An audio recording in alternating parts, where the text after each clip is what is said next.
point, they help vet if individual predictions are being made for the right reasons. And the Husky example that we just saw basically corresponds to this kind of a local explanation. In contrast, there is another class of explanation methods called as global explanation methods, where the goal is to explain the complete behavior of a given complex black box model. Again, the point of these kinds of explanations is that they shed light on big picture biases which affect larger subgroups within the population. And they also help vet if a model at a high level is suitable for deployment. So we are going to touch upon some of the methods from both of these classes. So methods in these classes can actually be further split into several subclasses. Let's start with local explanations first. Local explanation methods can further be categorized into feature importance based explanation methods, saliency maps, prototypes or example based methods, and counterfactual based methods. Let me walk you through some of the most popular methods under each of these categories. I'll try and provide some quick intuition in each of these cases. Let's start with feature importances. As the name suggests, methods that basically output feature importances fall under this category, right? So the feature importances associated with a prediction are output by these kinds of methods. And a popular method in this category is called as LIME. I'm sure at least some of you might have already come across this name. So let's dive in to understand a little bit about what LIME exactly does. So LIME at its core is basically a local explanation method which approximates a complex model locally by building a local linear model which can be thought of as a simple explanation. And how is that done? Let us consider this particular point xi, which is denoted by this red cross in the picture. Now, the first step in LIME is that we sample points around this xi. As you can see on the picture, we have a bunch of these blue colored points that we have sampled around xi. We then use the black box model that we want to explain to predict labels for each of these sampled points. So now we have the labels in the image. We then weight these samples according to the distance to the original instance xi. So the points that are closer to xi get higher weights, right? So because they correspond to the local neighborhood of xi. And then we essentially learn a simple linear model on these weighted samples. So this simple linear model essentially serves as our explanation. If you can recall, a simple linear model like a linear regression or a logistic regression essentially outputs feature coefficients which can be thought of as feature importances. So the simple method basically allows us to obtain the feature importances that explain the local behavior of any given complex black box model. So this method is actually model agnostic. Now, under this category, there is another similar method called as SHAP, which actually leverages a game theoretic concept of Shapley values to output feature importances associated with individual predictions. While we are not going to get into the details of this method, SHAP is also often very well used in practice. Now, let's think about the next set of methods, which is saliency maps. So what exactly are these maps and how do we construct them? So again, let's consider the scenario where we have an input image which is being passed through this very complex model, and then the complex model is generating the prediction, which is the label associated with this image. In this case, the complex model says this image is that of a junco bird. So the question that we want to ask here is what parts of the input are most relevant for the model's prediction, right? So which pieces of that image are the features or are the aspects that the model is focusing on when making this prediction? Right. And if someone were to magically give us this kind of an image where the pieces that the model is focusing on are highlighted in red prominently, that would be great, right? So such a representation is what is called as a saliency map. Okay, now how do we go about constructing such maps? How do we come up with an understanding of which pixels in the image are most relevant to the model predictions? Let's take some time to think about that. Okay, the first approach to computing such maps is called as a gradient, right? So a gradient is nothing but a derivative. The main idea here is that we are going to compute the gradient or the derivative of the prediction function with respect to each of the input pixels. And why do we do that? Because this intuitively captures the rate at which this prediction function changes for unit change in the input pixel, right? So that is pretty much what a derivative does, and we are essentially computing that derivative. Now, if we do that, here is how the saliency map that comes out of that looks like. As you can see, of course, it's highlighting some pieces of the head of the bird and the eye and so on, but there is also a lot of noise here, right? So simply computing gradient has problems like it being noisy, and this is exactly not very interpretable. So, prior research has come up with several methods to improve upon this very basic idea of computing the derivative or the gradient. So, the next best idea that was proposed in literature was this idea of smooth grad. And what exactly is smooth grad?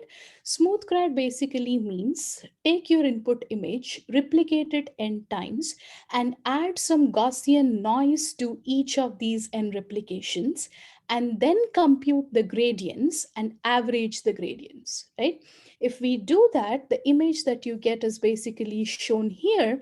As you can see, this is somewhat more coherent and more interpretable than what we got by just using the vanilla gradient or the vanilla derivative. Right. And of course, there are several other methods which improve upon the quality of the saliency map, which are proposed as extensions of smoothgrad that, of course, we are not going to touch upon. But this is the basic intuition of how these kinds of saliency maps are generated.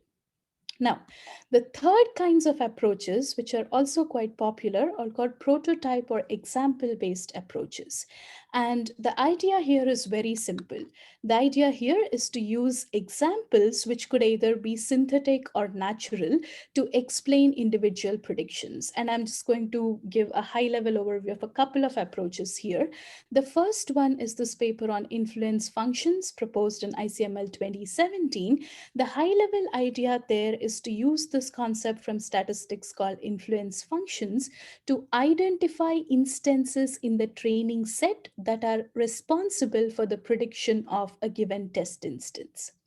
And similarly, there is another approach called activation maximization, where the idea is to identify instances or examples, which could be synthetic or natural, that strongly activate a function or a neuron of interest.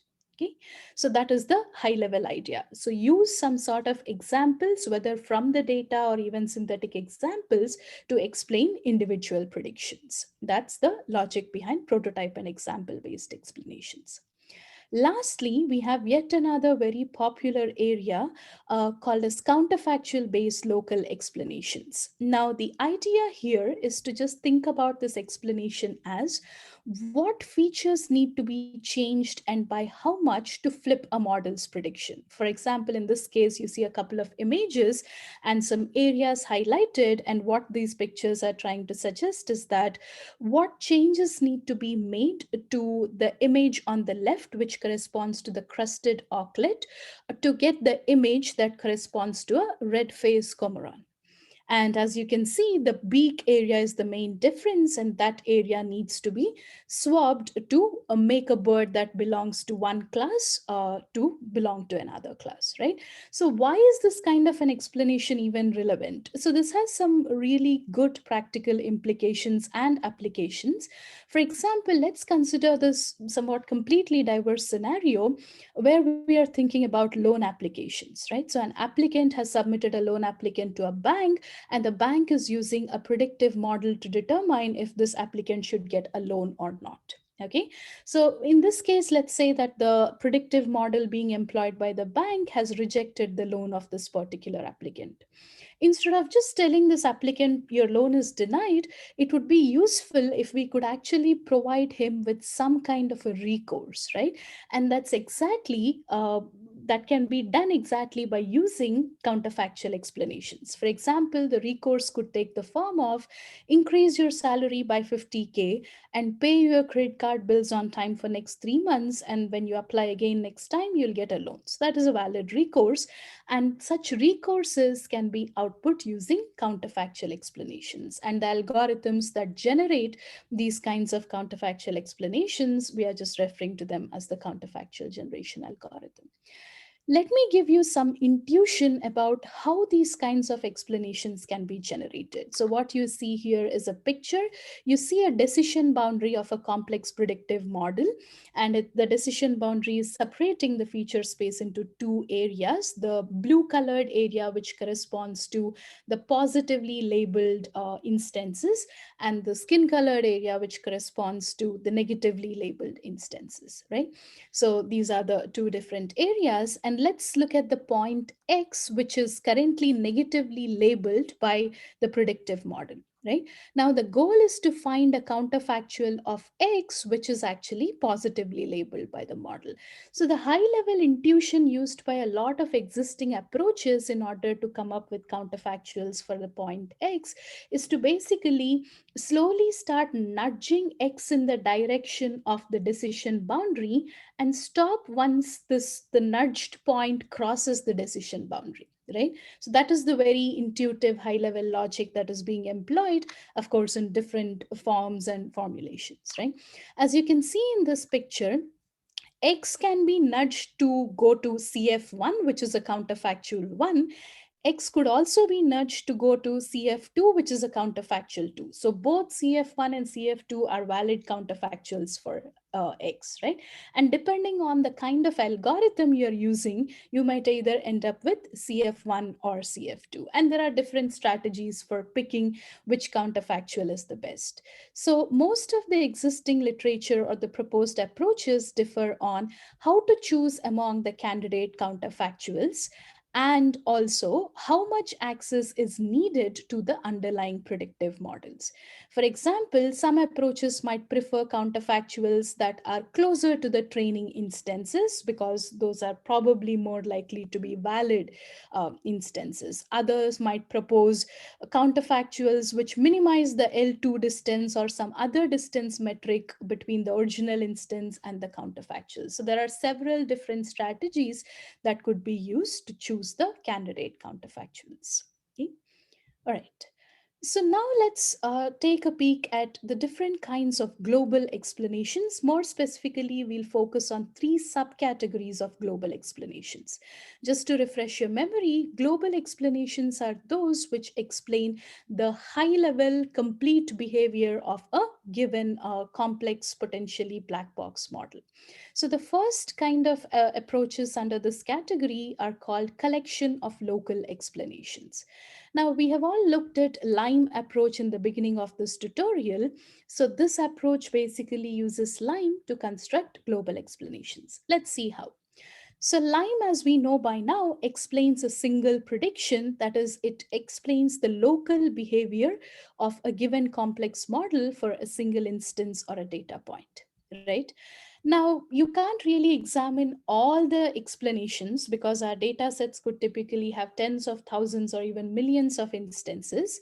So instead, the idea of this method called SP-LIME is to pick a subset of K explanations to show to the user. And how do we do that? So these K explanations should be picked in such a way that they're representative, that is, they should summarize the model's global behavior, and at the same time they're also diverse, that is, they should not be redundant in their descriptions. What do I mean by that, right? So let's consider this scenario where on the right hand side you see this picture with three dots. You have a black dot, red dot, and a blue dot. Let's say each of these correspond to different explanations or different linear models, right? Because LIME is fitting linear models.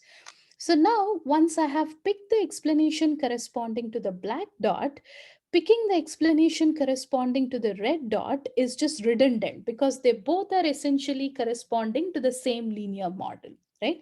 But once I've picked the explanation corresponding to black dot, picking the explanation corresponding to the blue dot is valuable because it is diverse. It represents a different hyperplane or a different linear model, right? So that is how we think about diversity. So this intuition is formalized using a submodular optimization problem, and a greedy approach is used to pick k explanations according to this method called as SP line, proposed in literature. So there's one way to think of a global explanation as a subset of local explanations. Now, the next category of global explanations is called as representation based explanations. And what do we do here is the following. So let's consider that we have another complex model, which is essentially a zebra classifier. If you input an image, it will say if the image is a zebra or not, right? So in this case, we are inputting an image of a zebra. So it's rightly outputting the label as zebra with high confidence. Now, the question that we want to ask here is how important is the notion of stripes for this prediction, right?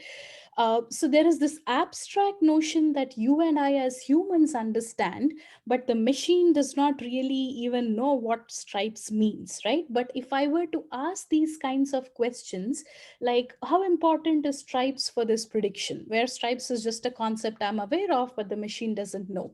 How do we go about solving this problem is the question addressed by representation based explanation. Let me give a brief intuition of one of the approaches under this category called TCAF, that is testing with concept activation vector. What this method does is the following. Okay. So now, in order to represent this concept called as stripes, first this method suggests that we take a bunch of examples that capture different kinds of stripes. As you see here, the top row is full of examples of the concept stripes.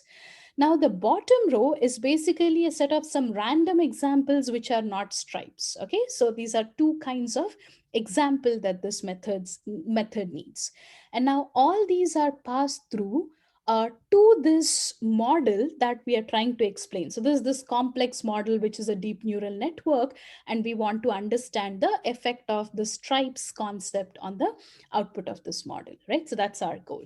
Now, all these different kinds of images, the stripe images as well as the non-stripe random images, are now passed through to this complex neural network.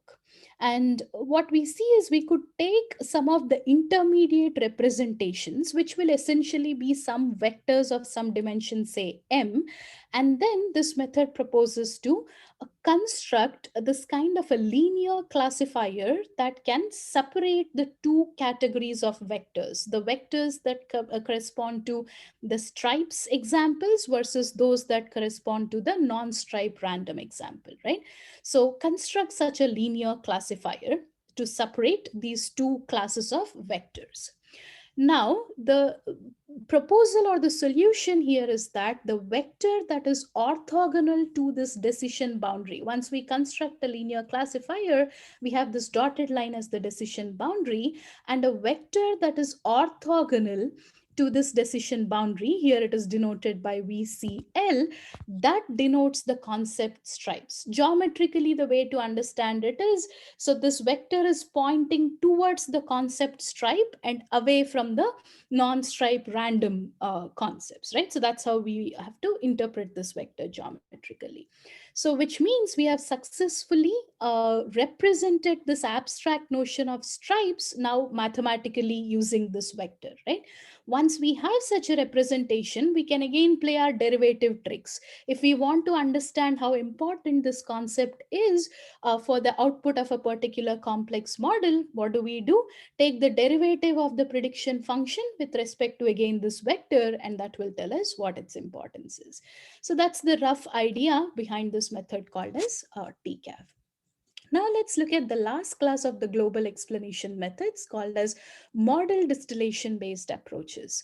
And these approaches are again relatively simple. The idea here is that let's say we have a black box model or any complex model, and then we have some data set of instances that we can pass through to the black box model, and then that will generate some model predictions, right? So we take all these as inputs and pass them through to the explainer or the explanation algorithm, which basically outputs a simple interpretable model that is optimized to mimic the model predictions, right? So you take this complex model and approximate it using a simple interpretable model which is trained to mimic the predictions of that complex black box. That's a very simple idea, right? So take a complex black box, approximate using a simple model.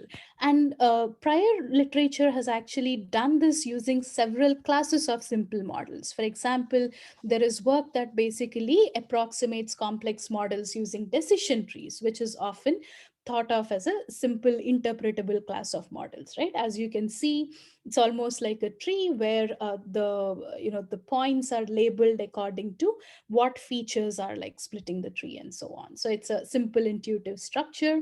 It can be thought of as a rule based model as well. Then there are other approaches that look at other rule based constructs as approximations to the complex black box models. For example, decision sets, which is basically a set of if then rules, a set of unordered if then rules, right? There has also been some work which basically takes a complex model and approximate it using another class of models called as generalized additive models, where the idea is to basically have a function corresponding to each feature that captures how the output varies as a function of each of the input features, right? So as you can see, different plots, each plot corresponds to one input feature. On the x-axis, you have the outcome or the predicted label. On the y-axis, you have each of the input features. So you see how the predicted label is changing as a function of each of the input features. With that, we have come to the end of this part of the tutorial. So we are concluding the piece about the overview of explanation methods.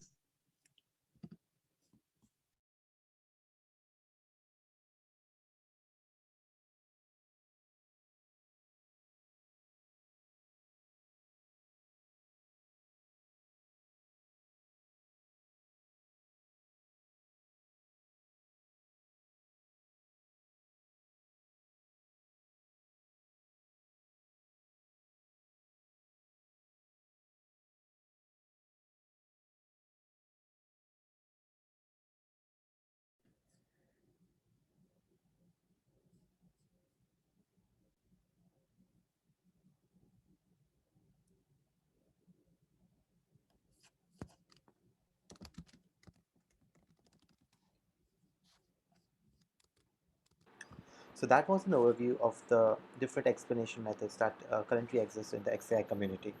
Now I would like to talk about the technical limitations of explanation methods.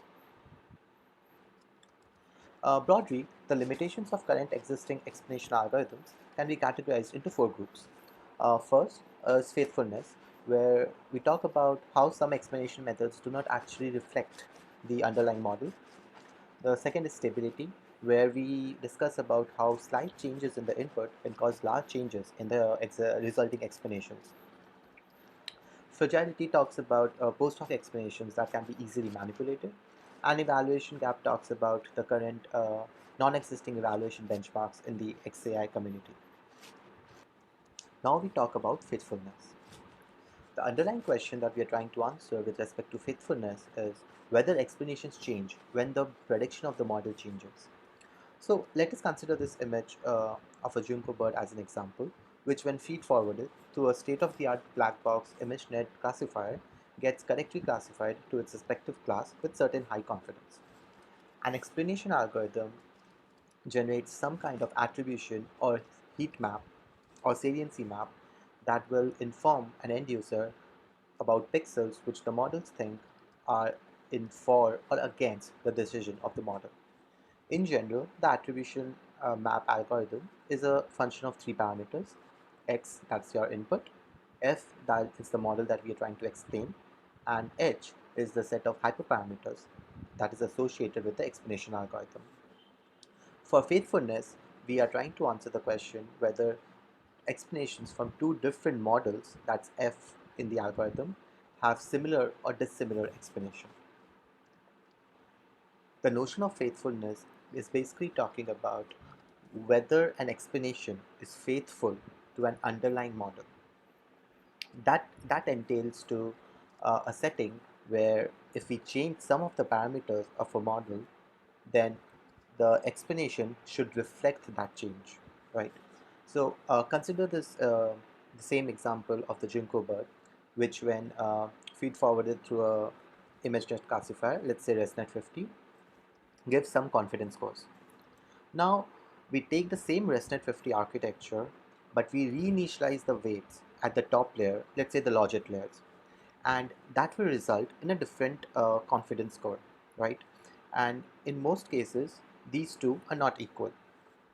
The sanity check with respect to faithfulness is that this two models, F1, which is your ResNet 50, and F2, which is your ResNet 50 with the top layer reinitialized, should result in different explanation. As before, the explanation algorithm can be anyone, but the main point here is that we are making changes in the model F of the explanation algorithm. Now let us consider three explanation algorithms, that is a gradient input, guided backprop, and guided GradCam algorithms. The Sanity check paper from Julius Adebar showed that if we start randomizing each layers of a classical inception V3 model, what we surprisingly observe is that these explanation algorithms result in similar explanation. This clearly rejects the notion of faithfulness because as an end user, I would expect that once these layers are randomized, the the model behavior is not the same as the original Inception V3 network, and so I should expect different explanation. But on the other side, all these explanation algorithms, as we see in the figure, uh, generates similar explanation, uh, thereby rejecting the notion of faithfulness. The sanity check paper also showed that other explanation algorithms like gradient and its different variants like smooth grad, integrated gradients, or input grad actually satisfy the property of faithfulness, where we actually observe substantial changes in the explanations on randomizing the parameters of the model. This concludes our discussion on faithfulness. We now discuss about the technical limitations with respect to stability. For stability, the inherent question that we are trying to ask is whether post hoc explanation methods are unstable with respect to small non-adversarial input perturbation. This question was first studied by Alvarez et al., and there has been some exciting work in this direction since then. So, with respect to stability, one way to quantify stability is by calculating the local Lipschitz constant for a given input x. Uh, This is similar to how we actually calculate the Lipschitz in the general criteria, where x is our input and f is our explanation algorithm in this case, which can be your favorite explanation algorithm like input grad or integrated gradients or smooth grad or line. So the question is, how much does the explanation changes for small points sampled around the neighborhood of x? For each given x, we now calculate the maximum Lipschitz constant value for a given explanation algorithm. We then average this Lipschitz constant value across the whole data set to come up with a stability score that resonates the stability of an explanation algorithm. Uh, if we look at the attribution map definition, then in contrast with faithfulness, which we're making changes in the model F parameter of the attribution map, for stability, we are making changes to the input X of the algorithm. So Alvarez et al. Showed that most state-of-the-art explanation algorithms are unstable and they achieve high Lipschitz constant values across a given sample of 100 images for MNIST model. In particular, they showed that line is highly unstable as compared to other perturbation-based and gradient-based algorithms. Extending this result, Ye et al. In 2019 analytically derived bounds for different explanation algorithms with respect to their sensitivity measure. and eventually they proposed these stable variants of these algorithms. When we are talking about sensitivity or stability, we are basically saying that these stable versions of the algorithm will be achieving a lower Lipschitz constant values, uh, as what was showed in Alvarez et al. We now discuss about a different notion of stability. Until now, we have been discussing about changes in the input x and model f parameters of an attribution map algorithm. Recent work has shown that most existing state-of-the-art explanation algorithms are also sensitive to the respective hyperparameters. This is an unwanted phenomenon because uh, for an end user, I would want an explanation to be faithful to the underlying model and not to the hyperparameters which are chosen heuristically for each respective explanation algorithm. For instance, uh, surprisingly, it was shown that an expression algorithm like line can change its explanation drastically by just changing the random seed by which we are sampling the superpixels in the algorithm. Similar trends were shown for other explanation algorithms like sliding patch, where the explanation algorithm changed significantly with respect to the patch size of the algorithm. Uh, and for meaningful perturbation, it was the blurring radius. And for a smooth grad explanation algorithm, it was the number of samples that we are using for smoothing out the gradients.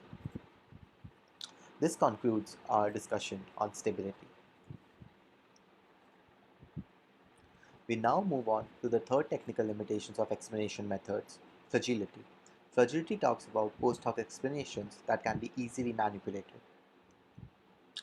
Kinderman and Hooker et al.'s paper showed that explanation algorithms are susceptible to distribution shift in the input space.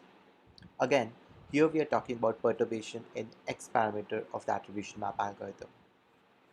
The hypothesis behind this work was that the explanation shouldn't change with respect to factors that do not impact the model. By that, what I basically mean is that if I make some constant input vector shifts in my input space that does not change the prediction of my model, then I can expect that my explanations does not change too.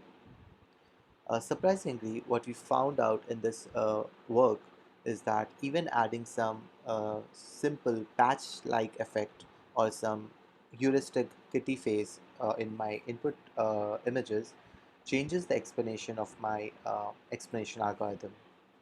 Moreover, in these cases, what we saw is that the same effect can be completely mimicked in the explanations too.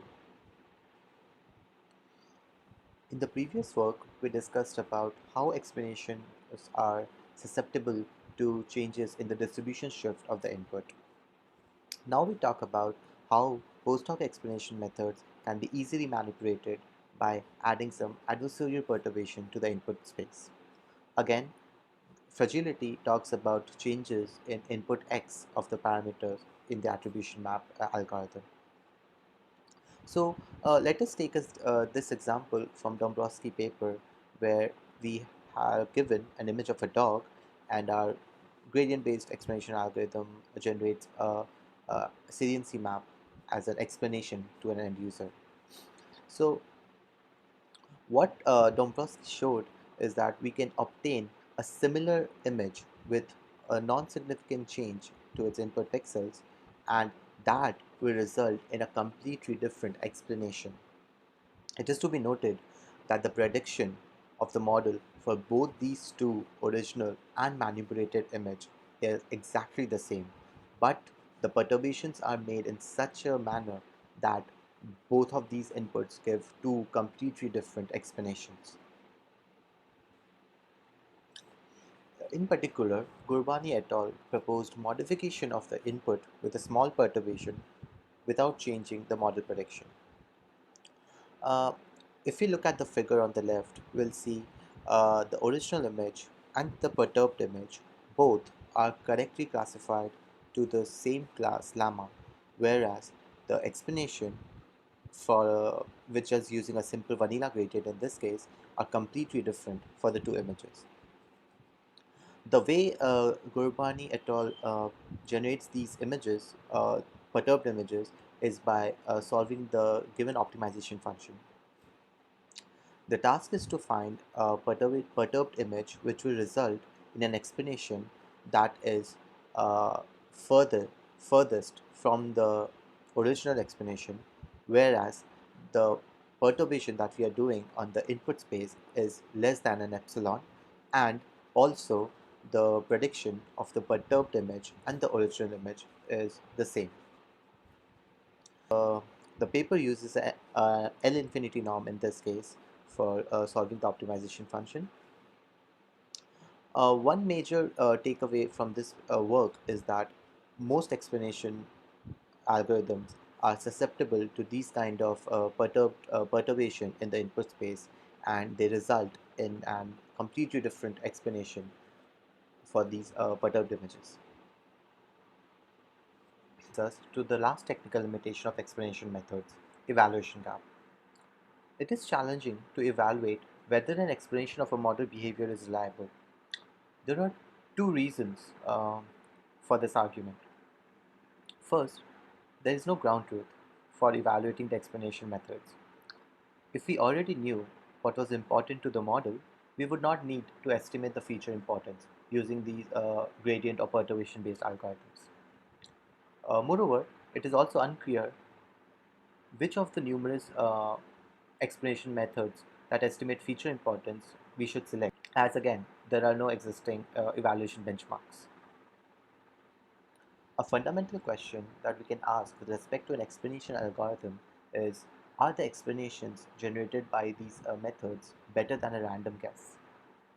Hooker et al. Presented ROR as an empirical measure for approximating the feature importance estimate in deep neural networks.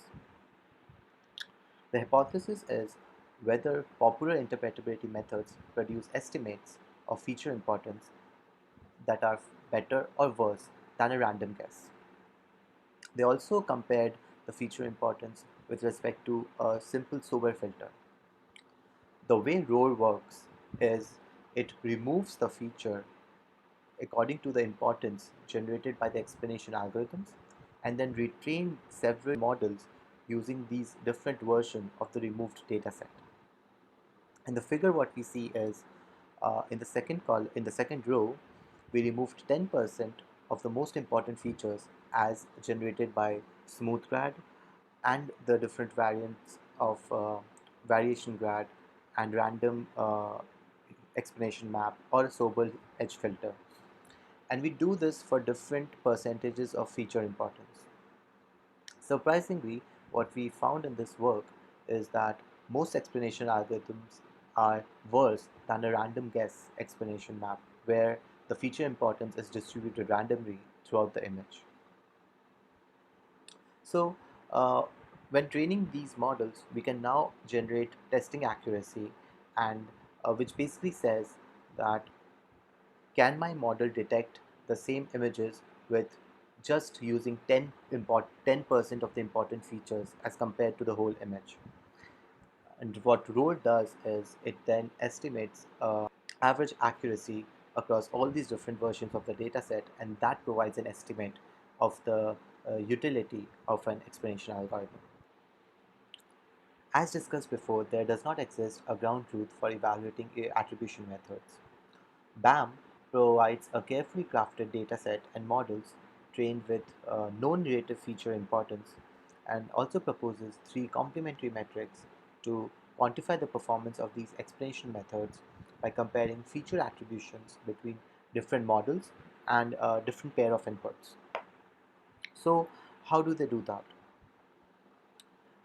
BAM creates these data sets by exactly pinpointing to certain features that the model has to focus on to classify a particular scene or a particular object. So, for an example, if we take the object dog, what BAM does is it pastes this particular dog image across all the different scenes in the dataset so that every time the model predicts the dog, it has to focus just on the dog irrelevant of the background. on quantifying the performance of state-of-the-art explanation methods on these complementary false positive metrics, BAM found that certain methods are more likely to produce false positive explanations, that is, features that are incorrectly attributed as most important to a model prediction.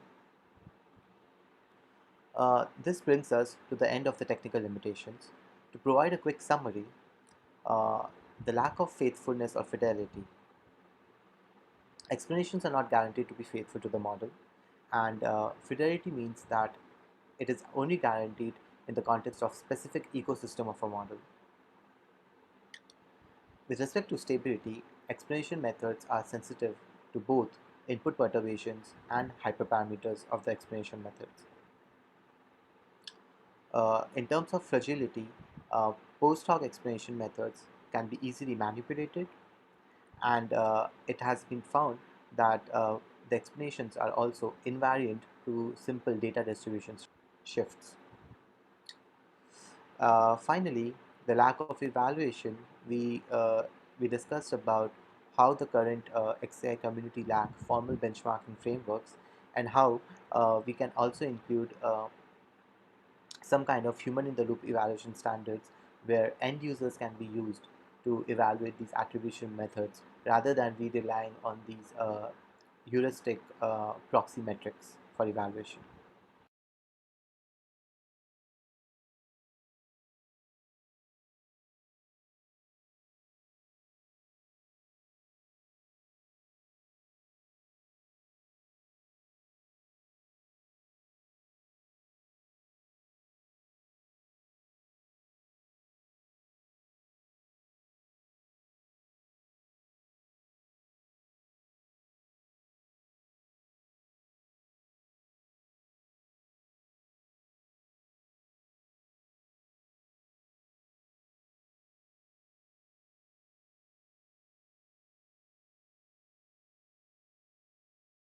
Hello everyone, thank you all for being here.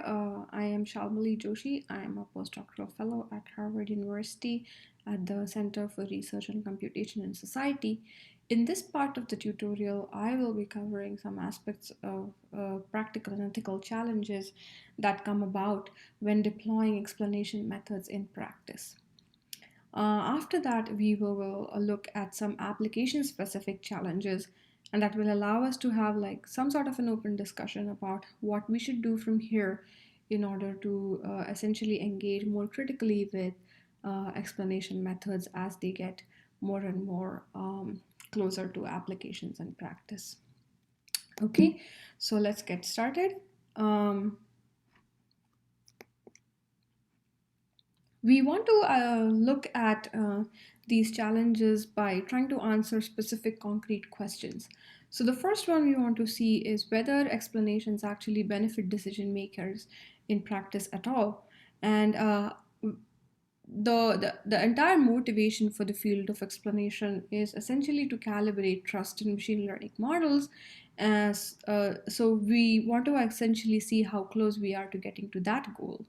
Um, and finally, we also want to see whether, as it's pertinent to this conference, whether explanations actually change perceptions of fairness of specific algorithmic designs, and whether we can actually mislead end users uh, actively into by obfuscating true model behavior adversarially. And if that is possible, then where do we go from here? Okay, so to first start with these this important question of whether we are actually benefiting by using explanations in practice, particularly when it comes to decision making. It's useful to actually ground ourselves in specific applications and then see what insights we can generalize from here. So the first application that I want to highlight is one where a machine learning model and an explanation is used for treatment recommendations in major depressive disorder. For this specific mental health condition, the goal is usually to recommend treatments that will um, help the patient be more stable with respect to the treatment. So they shouldn't drop out of the treatment soon, and they should be stable in that they retain the treatment for at least some non-trivial period of time. Okay, and in this particular study, the authors want to answer two questions. One, whether having a machine learning model prediction that recommends treatments um, actually useful in improving patient outcomes, and second, whether different explanation methods, how do they affect this accuracy specifically. Okay, so what they did was they created these patient vignettes, which essentially show some details about the patient, followed by a model prediction, which essentially recommends treatments ranked in order of their dropout risk. So if the dropout risk is low, they recommend the treatment highly, and then the goal is to see uh, how clinicians use this information and how it changes the accuracy of the treatment recommendations themselves. Okay, uh, since we also want to evaluate the use of explanations, they also will show specific explanation, which is feature-based explanation, which will essentially show what patient features are driving the model predictions in this case. Okay, so let's see what the authors found out. One thing is that when the recommendation given by the machine learning model, or this in this particular case, this vignette was accurate, the clinician's accuracy also remained unchanged. Okay, however, when the machine learning model, when the algorithm was providing incorrect machine learning recommendations for the treatment, then the accuracy of the clinician went down further. Okay, now, what happens when you put explanations into the mix, particularly feature-based explanations?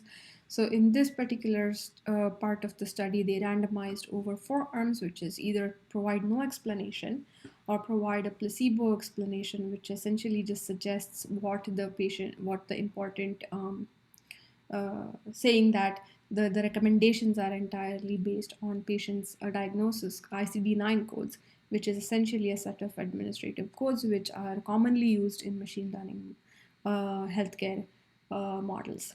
Okay, and then clinicians were shown feature-based explanation, which is what you're seeing here, and finally heuristic-based explanation, which is essentially just relevant prescription heuristics based off of patient history. Okay, and then let's see now what happened with respect to the accuracy of what the clinician did based off of these explanations. And what they found was that accuracy still remained unchanged for correct recommendations when explanations were shown. However, for incorrect recommendations, the accuracy of clinicians went down even further. So this suggests that it's not necessarily conclusive that we are always benefiting from demonstrating, from giving explanations um, to clinicians, at least. Okay. So now the question is, when it comes to explicitly optimizing for trust, what is the effect of explanations in terms of calibrating user trust? So in this particular study, this is work from Hima, she'll be able to talk in more detail about it in the discussion if you want, but I'm going to give a quick overview of what they did. The task here is recidivism prediction to figure out what is the likelihood that defendants will recidivate. Um, now, these the end users here in the study were law students, so somewhat of a domain expertise in terms of how such models might be used. The users have so there's an original rule-based model that is essentially extremely biased in that it actually makes recommendations entirely based off of other factors, but primarily based off of uh, race, and so it's definitely a biased classifier. And then the authors also came up with a surrogate model, which essentially uh, behaves very closely to the original model, so it's sort of it's a surrogate explanation. Um, but they essentially uh, made sure that certain sensitive attributes like racial information was not used in generating these explanations. And then, of course, the users were asked to rate which model they would trust more to be less biased, and domain experts essentially ended up picking the model or the explanation on the right hand side. What that suggests is even presence or absence of sensitive attribute was sufficient to drive trust in a specific AI model or even a specific explanation.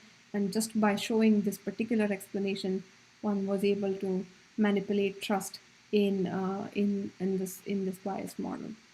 Okay, so that is the extent of which we can actually miscalibrate trust using explanations to biased AI models. Now, what about notions of whether there's discrepancy with respect to fairness in decisions based off of explanations? In this particular study, the study was done on mechanical Turk workers. It The way it proceeded was again, the task is that of recidivism prediction. However, they are not domain experts, but some information about defendants is shown, and then the likelihood of offending is shown, and along with that, four different kinds of explanations are shown. So I'll go briefly over what those explanations are. One is a sensitivity-based explanation, which is sort of a counterfactual, which essentially changes what the specific attributes of the defendant and then shows how the prediction might have changed. So of course, this explanation is specific to this particular defendant. In case-based explanation, they looked at like similar defendants to this target defendant, and then looked at what is the outcome according to the model on those cases. So it's a similarity based explanation, again specific to this individual. In input influence, they essentially interpreted coefficients, the logistic regression model that's giving this particular prediction. So you put pluses where having that particular feature increases the likelihood of reoffending according to the decision rule, based off of the coefficients that came out of that decision rule. And finally, note that this particular explanation is essentially going to be the same for all defendants. Um, and finally, demographic explanations, which is essentially looking at subgroups that look like this patient based off of specific features, and then what the data reflects about outcomes for those specific defendants. Okay, so again, this explanation will remain the same across um, all defendants with similar feature values. Okay, so what actually happened when they got the responses?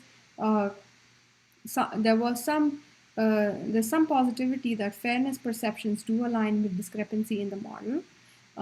Sensitivity and case-based explanations were more useful in have some increased sense are more useful in terms of attuning the perception of fairness, particularly sensitivity, where essentially if the model was being unfair in a particular decision, users were tended to rate it as more biased than any other explanation that they were shown. However, the sensitivity can actually be manipulated. Like all of these explanations could be manipulated to change that perception of discrepancy by just processing the data in a slightly different way. Okay. Now, finally, let's see whether you could actually just behave adversarially and end up misleading end users significantly by just fooling how these explanations were generated. And this is also work that has come out of collaborations with HEMA, and this is the quick summary of how this process went. First, there was a completely biased classifier that was learned to predict whether or not somebody qualifies for credit. They also have other applications. I'm going to restrict to the credit application based off of their gender entirely. And so what you're seeing here is the feature importance rank of all the features that were used in the classifier to make that prediction. Of course, since it's entirely making its prediction based off of gender, gender ranks the first in terms of importance. And then what the authors did was create a new classifier E of X, such that for samples that are in the distribution of the data that was used for training, it behaves exactly like this biased classifier f of x.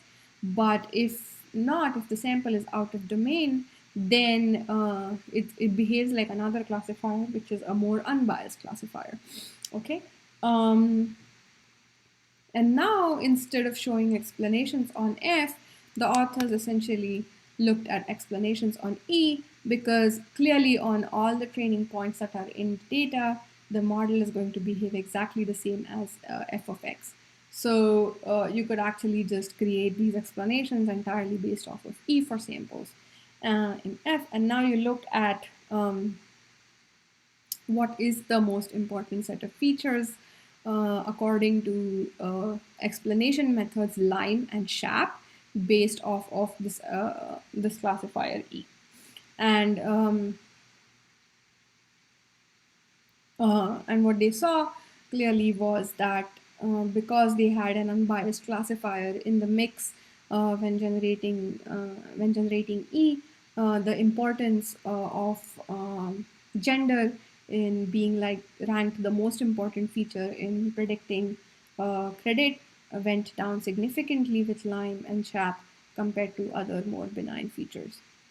Okay, so this is essentially how one could actually obfuscate classifier behavior by somehow manipulating these explanations, and this is one type of attack that has been shown in practice to be the case. Okay, so in summary, clearly we are at a point where there is a very mixed evidence of real world benefit.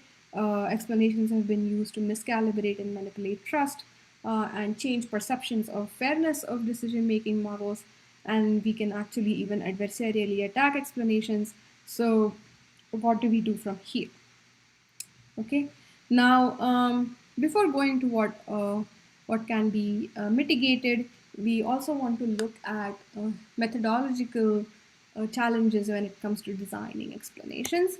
And so, I'm going to continue to talk a little bit about ethical implications when it comes to specific explanation models.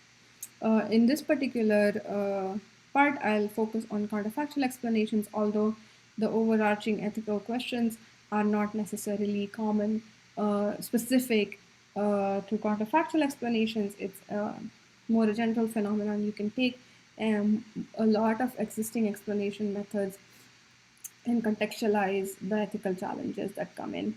So let's see what that means here. I also strongly recommend looking at another critique of sharply value-based explanations from Elizabeth Kumar and Suresh, um, which talks about these issues for sharp values. Okay, so for counterfactual explanations, if you remember a quick review um, that we're going to give looks at how uh, what specific attributes of a particular decision subject should be different so that some unfavorable outcome becomes a favorable outcome in a counterfactual explanation. So to ground it in a specific application, we'll look at a loan application model where a predictive model is f of x comes up with a prediction on whether for any given applicant their loan should be approved. If their loan is essentially denied, the counterfactual generation algorithm essentially looks at what the attributes of the applicant were and then figures out the smallest set of changes that the applicant could make to their own application so that eventually the predictive model will approve their loan. Okay, so this application is known as recourse. Of course, recourse can be as an application problem can be formulated in multiple ways, but here we look at counterfactual explanations as one way of generating recourses. Okay, so let's see what is happening under the hood mechanistically for a counterfactual explanation, and then let's see how value-laden assumptions get embedded as we design a counterfactual algorithm. So here we are operating with just two features, x1 and x2. So you're looking at this rectangle space.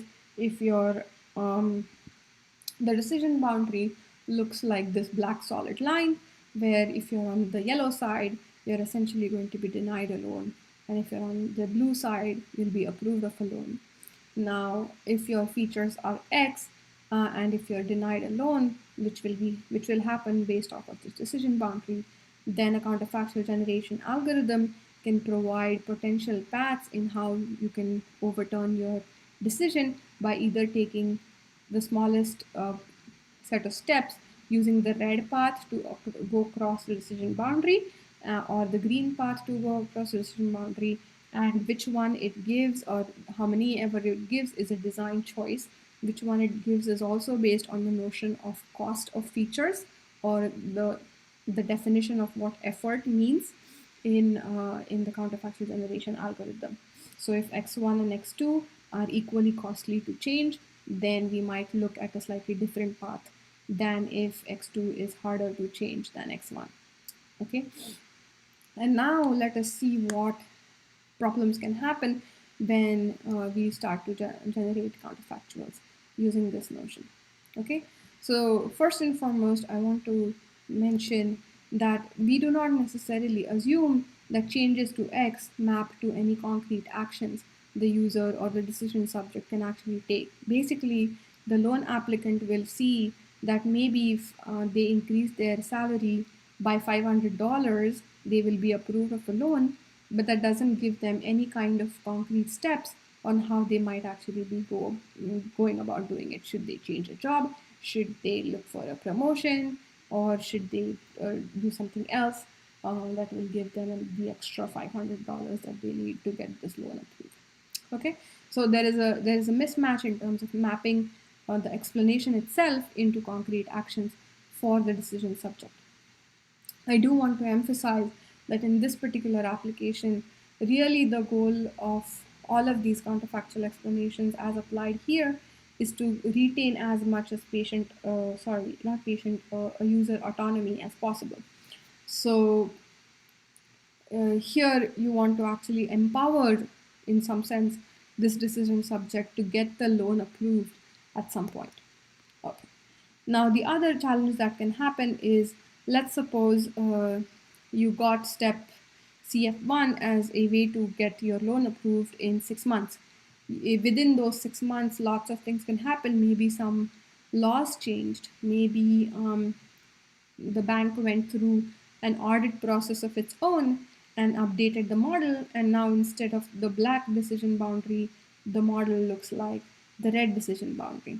And now once you perfectly complied with the explanation, you came back after 6 months and you got here, but now the question is whether you still qualify for the loan.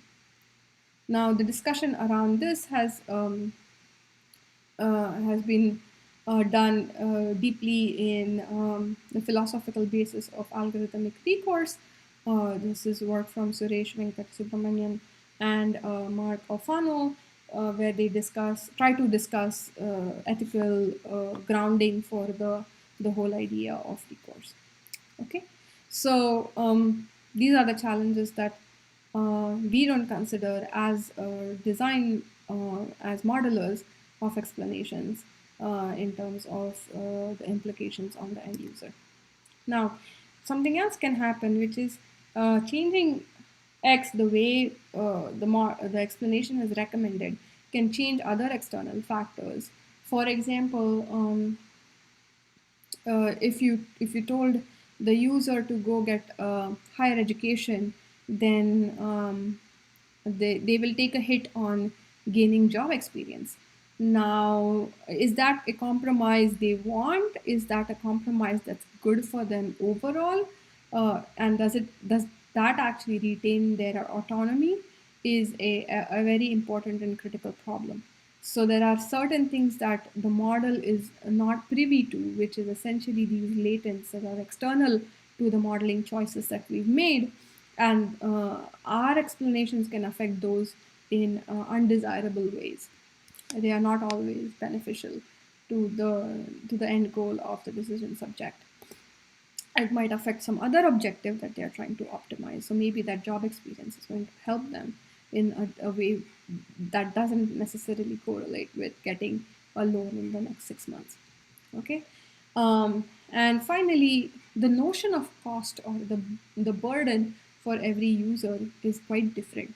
If a person cannot actually leave their job, um, but can actually increase maybe their credit card payment by $50, uh, that might be easier for somebody than somebody who might actually be able to go to school, get a higher education, and get a loan approved that way by paying some extra money for childcare.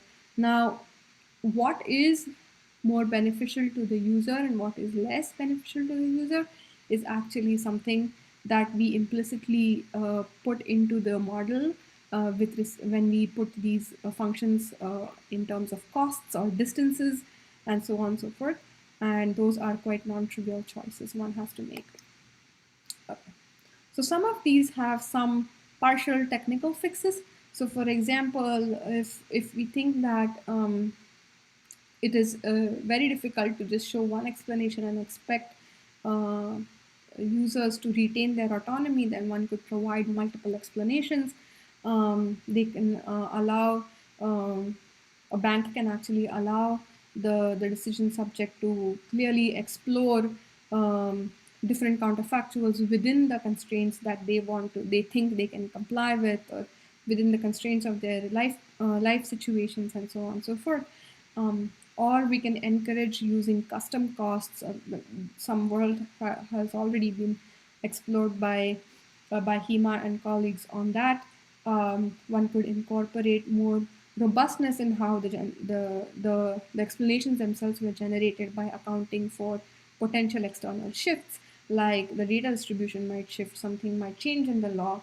How can we preemptively account for those kinds of things without compromising too much on the quality of explanations for the person? And finally, one can be extremely transparent even about how what the method itself was to generate these explanations, so that if there are obvious issues about how features were normalized and used for generating these explanations, becomes much more clearer to the end user. Okay, but there are still issues that are very, very difficult to fix, particularly, and the main lens to um, look at this from is the autonomy of the decision subject. So what does it mean for the decision maker themselves?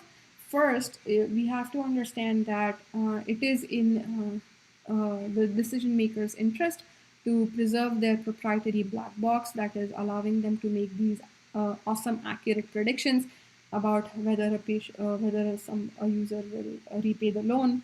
And so preserving that proprietary information is their goal, while also making sure that their customers are actually complying so that they get the best benefit of providing explanations, and also preventing any kind of strategic behavior from the perspective of the users.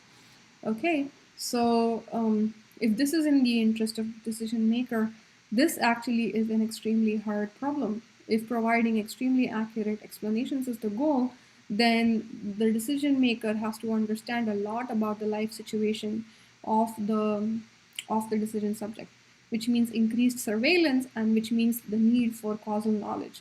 Because if the explanation don't directly map to specific causal steps that the decision user might take, the decision subject might take, we are actually not sure whether it actually improves any kind of real world outcome. Then again, as we discussed, design choices are very value laden. We make presumptions about mapping all features into one specific space with some costs associated with them. And that can create lots of issues. Um, in terms of like what we make assumptions about what the decision subject can actually do as decision makers. And finally, the main incentive, as we discussed, for a decision maker was to preserve the proprietariness of their essential black box, and providing multiple explanations can actually start to get murky, and it just would reveal the model. So then the decision maker loses incentives to actually provide explanations. Okay.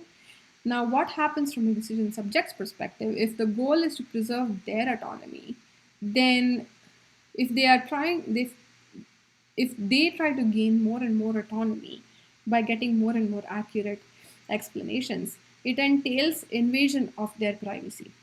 And so this tension is very nicely summarized in this work by suggesting that in the best case, this reduces perfect explanations, everything reduces to a form of beneficent paternalism, where the decision maker has essentially figured out what is best for you as the decision subject and given you explanations based off of that. Maybe it means figuring out what is the best interest rate for you.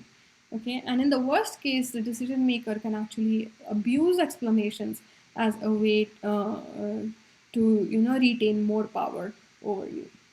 And as we discussed, any kind of technical fix that we are looking at, we are essentially going at odds to decision makers' incentives. So we have a lot of challenges to grapple with. Um, these kinds of discussions have also happened in a lot of other places. As I said, uh, Elizabeth Kumar has discussed this in terms of SHAP values and how framing them as some sort of aggregate counterfact feature attributions actually is challenging. And doing any kind of, the overarching theme that keeps coming is that doing anything meaningful in this space implies that your explanation should actually have some causal implication to the changes that we are expecting the user to make. And incorporating this kind of causal knowledge and explanation actually is at odds because it invades user privacy, or is technically an extremely challenging problem where it's very hard to figure out what these kinds of causal relationships between people's attributes should be. Modeling choices that we are making are essentially value laden, that we should be extremely aware of, even if we are not designing counterfactual explanations but some other kinds of explanations. And in effect, they create some sort of a false perception of power and transparency where it might actually not exist. Okay, with that, I'm going to take a quick break, and then we can come back and continue our discussion. Thank you.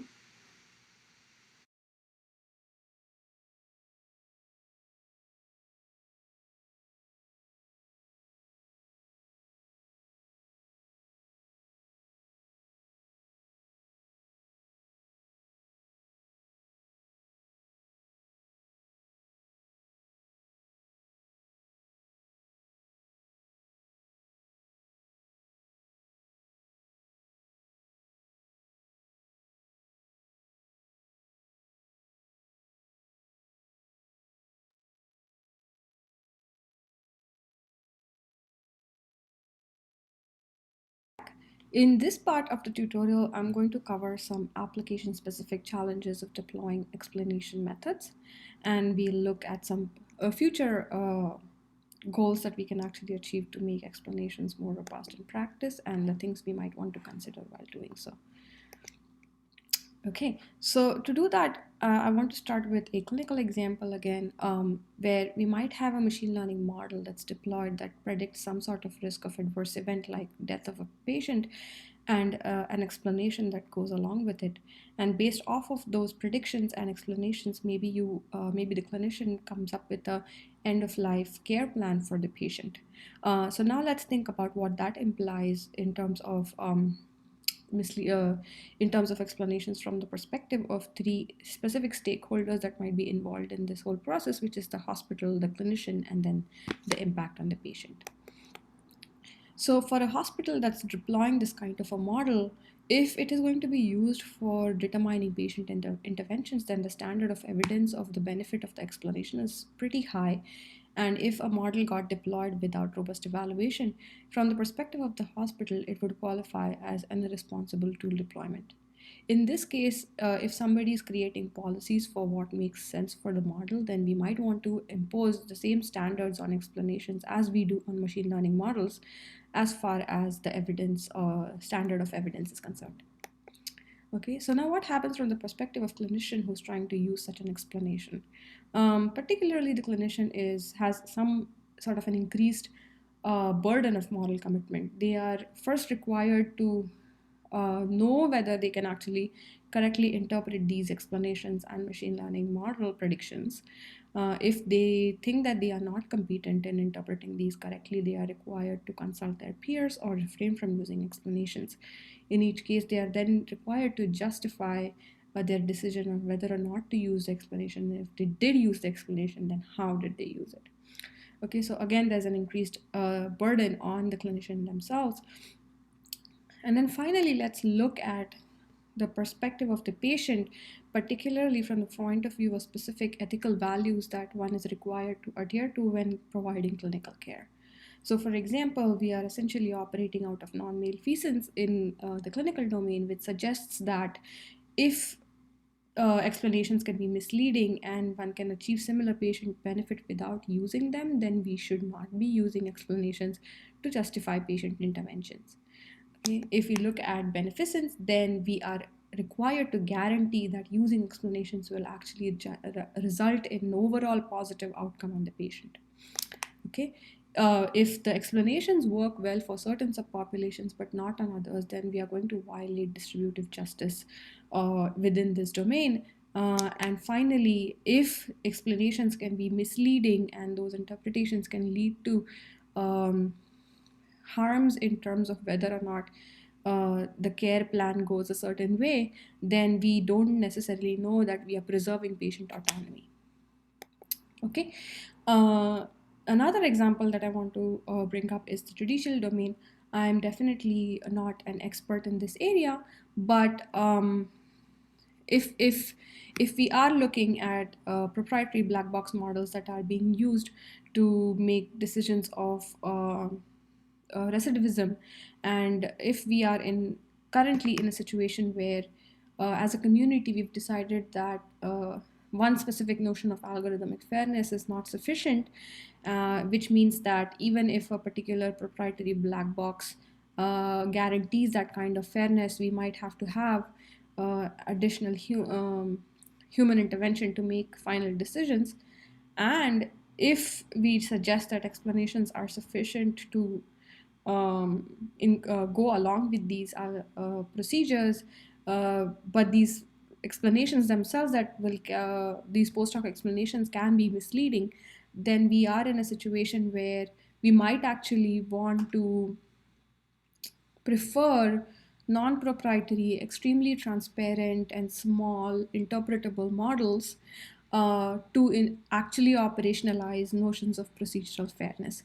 And this was the main argument that was made by Cynthia Rudin and colleagues in this paper when they tried to start to figure out what actually is happening in the Compass black box designed by Northpoint.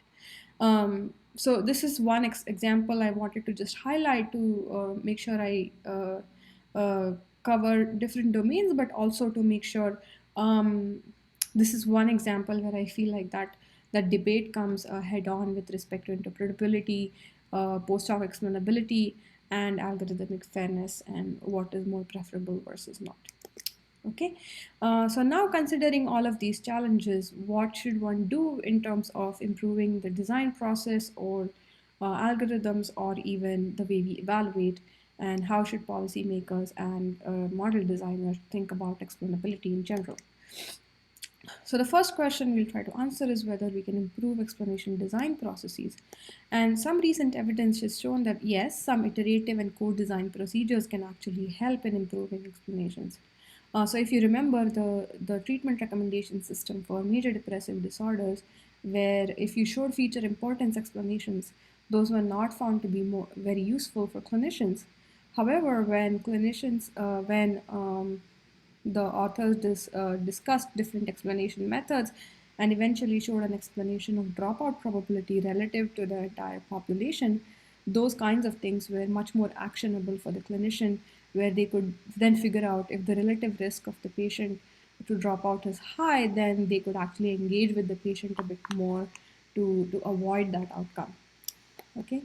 And they do have some other suggestions on what actually was helpful in the core design process.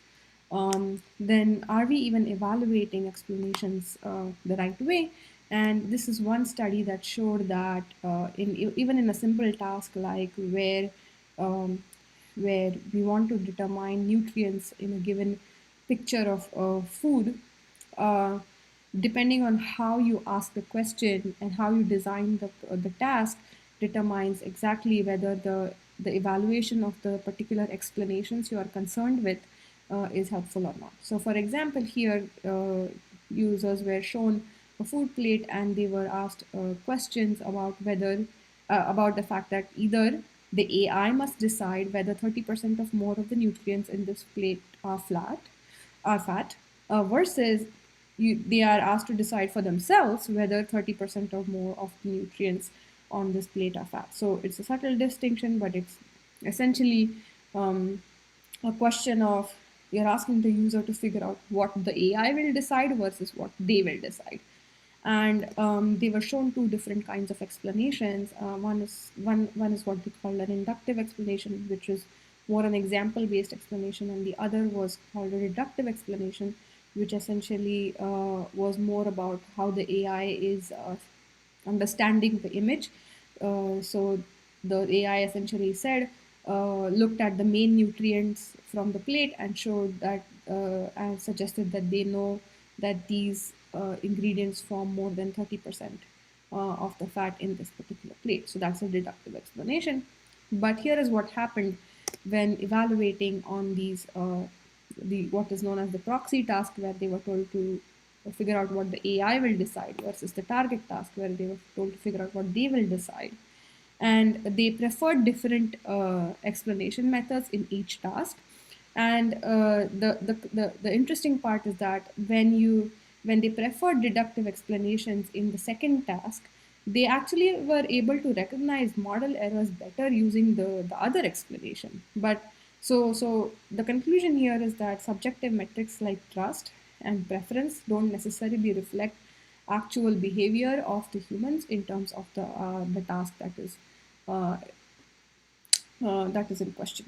So we do want to make sure that we design these evaluations very carefully as well. Okay, and so now I want to just quickly end with what we can actually do as model designers and decision makers or policymakers to engage with explanations a little more carefully. The first thing I want to say is that if you are a model designer, then we need to be transparent about what XAI can and cannot do. And then we do need to focus on specific application domains to design such explanations. Maybe it requires designing explanations for multiple stakeholders if autonomy is a big concern, like in the case of the clinical domain or the judicial domain, or even the credit application domain.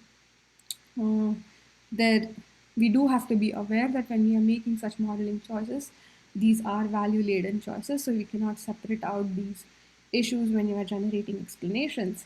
And we need to be aware of the ethical domain, the ethical values that are applicable in the specific application domain for which we are creating these explanations. And always focus on on evaluating benefits on real world outcomes. Okay. Now, if we are a policymaker and fiduciary, we do want to figure out what is the appropriate level of standard of evidence of showing explanations and whether it translates to some real world benefit.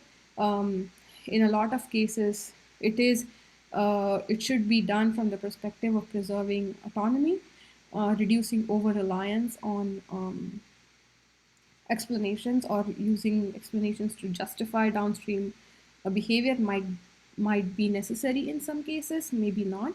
And we should always audit explanations for equity and justice in terms of different subpopulations as well. Um, with that, I want to quickly conclude by saying that explainability as a technology is currently fragile, but we are making good progress in terms of figuring out real world implications of using explanations in real world in decision making, and the ethical implications are varied. They depend on the context, the method applied, or the application itself. And we've tried to provide some sort of prescriptive ways to engage critically with explainability. With that, I'm happy to take more questions and thank you for listening.